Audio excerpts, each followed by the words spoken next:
ಆಗ್ರೆ ಸ್ವಲ್ಪ ಘೋಷಣೆ ಆಗ್ರಿ ಘೋಷಣೆ ಆಗ್ರಿ ದೇವೇಂದ್ರ ಪ್ರಧಾನ್ ಅವರಿಗೆ ಕೇಂದ್ರ ಸಚಿವ ದೇವೇಂದ್ರ ಪ್ರಧಾನ್ ಅವರಿಗೆ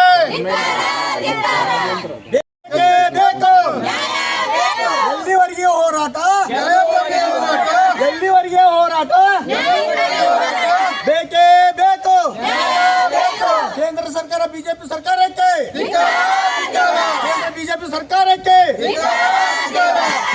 ವಿದ್ಯಾರ್ಥಿಗಳ ಮೇಲೆ ಹಲ್ಲೆ ಮಾಡಿದಂತ ಸರ್ಕಾರಕ್ಕೆ ವಿದ್ಯಾರ್ಥಿಗಳ ಮೇಲೆ ಹಲ್ಲೆ ಮಾಡಿದಂತ ಸರ್ಕಾರಕ್ಕೆ ಬೇಕೇ ಬೇಕು ಎಲ್ಲಿವರೆಗೆ ಹೋರಾಟ ಎಲ್ಲಿವರೆಗೆ ಹೋರಾಟ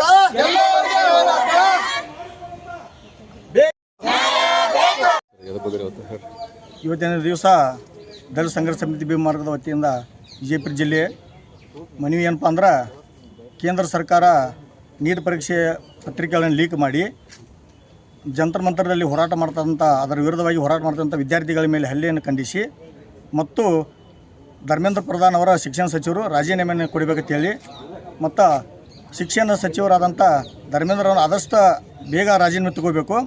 ಅದೇ ರೀತಿಯಾಗಿ ವೈದ್ಯಕೀಯ ಶಿಕ್ಷಣ ಆಯಾ ರಾಜ್ಯಕ್ಕೆ ವಹಿಸಬೇಕಂತೇಳಿ ಕೇಂದ್ರ ಪ್ರಧಾನಮಂತ್ರಿಗಳಲ್ಲಿ ವಿನಂತಿ ಮಾಡ್ತಾಯಿದ್ದೇವೆ. ಅದೇ ರೀತಿಯಾಗಿ ಆತ್ಮಹತ್ಯೆ ಮಾಡ್ಕೊಂಡಂಥ ಪ್ರತಿಯೊಂದು ವಿದ್ಯಾರ್ಥಿಗಳಿಗೆ 1 ಕೋಟಿ ಪರಿಹಾರನ ಕೇಂದ್ರ ಸರ್ಕಾರ ಘೋಷಣೆ ಮಾಡಬೇಕು. ಅದೇ ರೀತಿಯಾಗಿ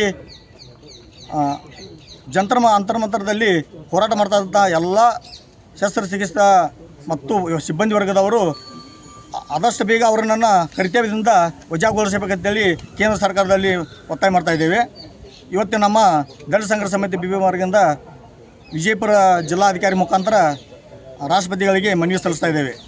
ಇದು ಭೀಮಮಾರ್ಗದ ಸಂಘಟನೆ ವಿಜಯಪುರದಲ್ಲಿ ಅಷ್ಟೇ ಮನವಿ ಕೊಡತ್ತಿರೋ ರಾಜ್ಯದ ಎಲ್ಲ ಕಡೆ ಕೊಡೋದು? ಪ್ರತಿ ನಮ್ಮ ದಲಿತ ಸಂಘರ್ಷ ಸಮಿತಿ ಭೀಮಮಾರ್ಗದ ರಾಜ್ಯ ಸಂಚಾಲಕರಾದ ಡಾಕ್ಟರ್ BN ವೆಂಕಟೇಶ್ ಅವರು, ಅದೇ ರೀತಿಯಾಗಿ ಕೋರ್ ಕಮಿಟಿ ಅಧ್ಯಕ್ಷರಾದಂಥ ಸಿದ್ಧಾರ್ಥನ ಸಿಂಗೆ, ರಾಜ್ಯ ಸಂಘಟನಾ ಸಂಚಾಲಕರಾದಂಥ ಸಂಜೀವನ ಕಾಂಬ್ಳೆ, ಅದೇ ರೀತಿಯಾಗಿ ಜನಪಣ್ಣ ಚಲವಾದಿ ವಿಜಯಪುರ ಜಿಲ್ಲೆಯ ಉಸ್ತುವಾರಿಗಳು, ಅದೇ ರೀತಿಯಾಗಿ ನಮ್ಮ ಇನ್ನೂವರ ರಾಜ್ಯ ಸಂಘಟನಾ ಸಂಚಾಲಕರ ರಾಜು ಕಾಂಬ್ಳೆಯವರು ಮತ್ತು ಇನ್ನೂವರ ಮಹಿಳಾ ಒಕ್ಕೂಟದ ಸಂಘಟನಾ ಸಂಚಾಲಕರಾದಂಥ ಶ್ರೀಮತಿ ರಿಜ್ವಾನ್ ಪತ್ತಿಪ್ಪ ಅವರ ಇವರೆಲ್ಲರ ಆದೇಶ ಮೇರೆಗೆ ಪ್ರತಿಯೊಂದು ಜಿಲ್ಲೆಯಲ್ಲಿ ಇವತ್ತಿನ ದಿವಸ ನಾವು ದಲಿತ ಸಂಘರ್ಷ ಸಮಿತಿ ಭೀಮಮಾರ್ಗ ವತಿಯಿಂದ ಮನವಿಯನ್ನು ಸಲ್ಲಿಸ್ತಾ ಇದ್ದೇವೆ. ನನ್ನ ಹೆಸರು ವಿಜಯಕುಮಾರ್ ಅರಿಕೇರಿ, ದಲಿತ ಸಂಘರ್ಷ ಸಮಿತಿ ಭೀಮಮಾರ್ಗ. ನೀಟ್ ಪರೀಕ್ಷೆ ಸಲುವಾಗಿ ಮಾತನಾಡೋದು, ಇವತ್ತಿನ ವಿದ್ಯಾರ್ಥಿಗಳಿಗೆ ಯಾವ ಥರ ಹೋರಾಟದಲ್ಲಿ ಆತ್ಮಹತ್ಯೆಯನ್ನು ಮಾಡಿಕೊಂಡಿದ್ದಾರೆ. 21 ವಿದ್ಯಾರ್ಥಿಗಳನ್ನು ಇವಾಗಲೇ ಆತ್ಮಹತ್ಯೆಗಳನ್ನು ಮಾಡಿಕೊಂಡಿದ್ದಾರೆ. ಮತ್ತು ನಮ್ಮ ಸೋನಂ ಸರ್ ಅವರು ಹೋರಾಟದಲ್ಲಿ ಭಾಳಷ್ಟು ವಿದ್ಯಾರ್ಥಿಗಳಿಗೆ ನ್ಯಾಯ ದೊರಕಿಸಬೇಕೆಂದು ಹೇಳಿದ್ದಾರೆ. ಮತ್ತು ನಮ್ಮ ಕೇಂದ್ರ ಸಚಿವರಾದ ಧರ್ಮೇಂದ್ರ ಪ್ರಧಾನ್ ಅವರು ರಾಜೀನಾಮೆ ಕೊಡಬೇಕಂತ ಹೇಳಿ ನಮ್ಮ ವಿಜಯಪುರ ಜಿಲ್ಲಾ ಮಹಿಳಾ ಒಕ್ಕೂಟದಿಂದ ಒಂದು ಮನವಿಯನ್ನು ಕೊಡುತ್ತಾ ವಿಜಯಪುರ ಜಿಲ್ಲಾ ಭೀಮಮಾರ್ಗ ವತಿಯಿಂದ ಹೇಳ್ತಿದ್ದೆ. ಸಲೀಮಾ ಪುನೇಕ. ದೆಹಲಿಯಲ್ಲಿ ಜಂತರ್ ಮಂತರ್ ಯುದ್ಧದಲ್ಲಿ ಪರೀಕ್ಷೆ ಲೀಕ್ ಆಗಿದ್ದ ಸಂಬಂಧ ಎಷ್ಟೋ ವಿದ್ಯಾರ್ಥಿಗಳು ಹೋರಾಟ ಮಾಡಕತ್ತಿದ್ದಾರೆ. ವಿದ್ಯಾರ್ಥಿಗಳಿಗೆ ಅವರು ಅರಿವಿಲ್ಲಾರದೆ ಪೊಲೀಸರು ಅವರ ಮೇಲೆ ಹಲ್ಲೆ ಮಾಡಿದ್ದಾರೆ. ಎಷ್ಟೋ ವಿದ್ಯಾರ್ಥಿಗಳ ಬುರುಡೆ ಹೊಡೆದಿದೆ, ಏನೇನೋ ಹಲ್ಲೆ ಮಾಡಿದ್ದಾರೆ. ಅವ್ರನ್ನ ಆಸ್ಪತ್ರೆಗೂ ಸರಿಯಾಗಿ ಕರ್ಕೊಂಡು ಹೋಗಿಲ್ಲ, ಏನಿಲ್ಲ.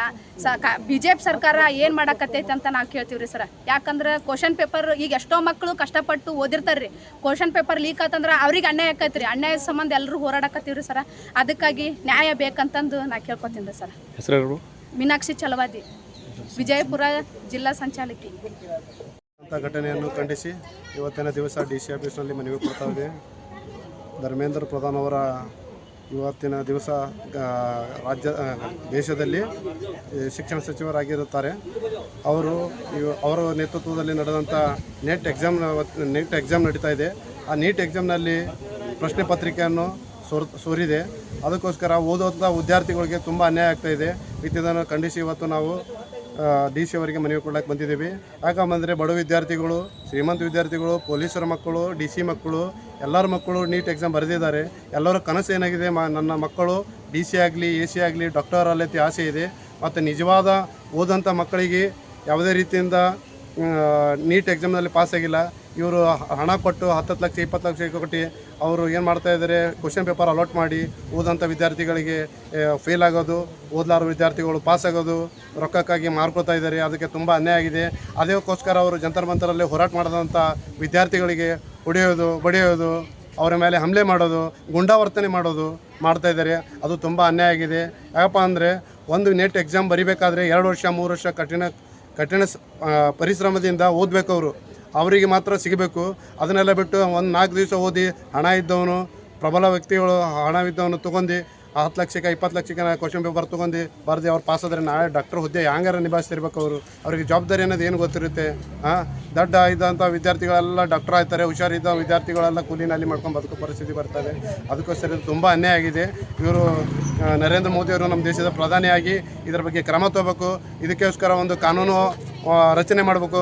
ಕಾನೂನು ಏನಪ್ಪ ಅಂತಂದರೆ ಅದು BJPನೇ ಬರಲಿ ಮತ್ತು ಕಾಂಗ್ರೆಸ್ಸೇ ಬರಲಿ, ದಳನೇ ಬರಲಿ, ಯಾವುದೇ ಒಂದು ಪಕ್ಷ ಬರಲಿ, ಪಕ್ಷಪಾತವಿಲ್ಲದೆ ಈ ಕ್ವಶನ್ ಪೇಪರ್ ಯಾರೋದಿಲ್ಲ ಅಂತ ನಾನು ಹೇಳ್ತಾ ಇದ್ದೀನಿ. ನನ್ನ ಹೆಸರು ದತ್ತಾತ್ರೇಯ, ನಗರ ಘಟಕ ಅಧ್ಯಕ್ಷ, ಭೀಮಾ ಮಾರ್ಗ.